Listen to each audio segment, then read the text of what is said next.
دوجار دۆناڵد ترامپ 45مین سەرۆکۆماری ئەمریکا خۆری سەرۆکاتیەکەی ئاوا بوو. خۆری دەسەڵاتی جۆ بایدن هەڵهات.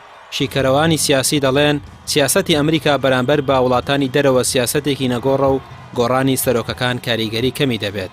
چاودێرێکی سیاسی دەڵێت بایدن و ترامپ پابەندی سیاسەتەکانی ئەمریکا دەبن و ناتوانرێت بۆ گۆڕانکاری ڕیشەیی لە خۆرهەڵاتی ناوەڕاست و عێراق بەگشتی و کوردستان بەتایبەتتر ئومێد لەسەر بایدن هەڵبچێندرێت.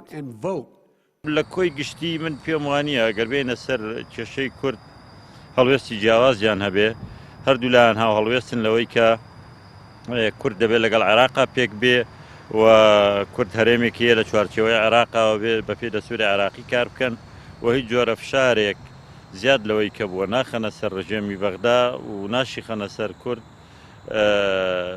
لە سیاسەتی پێشووی کۆماریەکان گۆڕانێک بەسەردا نایە. ترامپ سەرۆکێکی بازرگان بوو وەکو خۆشی لە وتارەکەیدا ئاماژەی پێکرد کەمتر شارەزای لە سیاسەتدا هەبوو.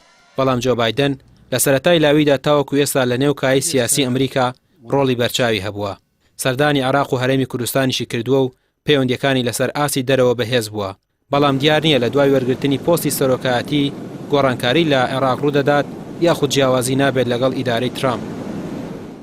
سەبارەت بە هەرێمی کوردستان و ڕۆژئاوا ئەتوانین بڵێن کە ئەمەش ناڕاستە و خۆ گۆڕانکاری بەسەرایە بە حکمی پەیوەندیەکانی نێوان جۆ بایدن لەگەڵ ئێرانەوە لەگەڵ تورکیاشە بە هەمان شێوە ڕۆژئاوا دەسەورەکەم کاریگەری گەورەی لەسەر سیاسەتی خارجی جۆ بایدن جیاوازی و کاریگەری گەورەی لەسەر ڕۆژئاوا بێ بە حکمی و پەیوەندیەکانی نێوان جۆ بایدن یا سیاسەتی خارجی ئەمریکا بەرامبەر بە تورکیا بە دڵنیایە و گۆڕانکاری بەسەرایە ڕەجەب تەیب ئەردۆغان بە دۆستێکی نزیکی دۆناڵد ترامپ داهەنرا کە هەفتانە جاریوا بوو پەیوەندی تەلەفۆنی لە نێوانیانە هەبوو. ئەمە کەمە بێتەوە بە شێوەیەک لە شێوەکان بۆیە ڕاستە و خۆ ناڕاستە و خۆ کاریگەری لەسەر هەم هەرێمی کوردستان هەم لە ڕۆژهەڵاتی ناوەڕاست جیاوازی دروست دەکات. ترامپ سەرۆکێک بوو کە زۆربەی وڵاتان لی ناڕازی بوون. بڕیارەکانی هەمیشە لە بەرژەوەندی ئەمریکا و دژی وڵاتان بوون. جیهان لە سەردەمی دەسەڵاتیدا ڕوبەڕووی گیرروگرفتی گەورە بوویەوە.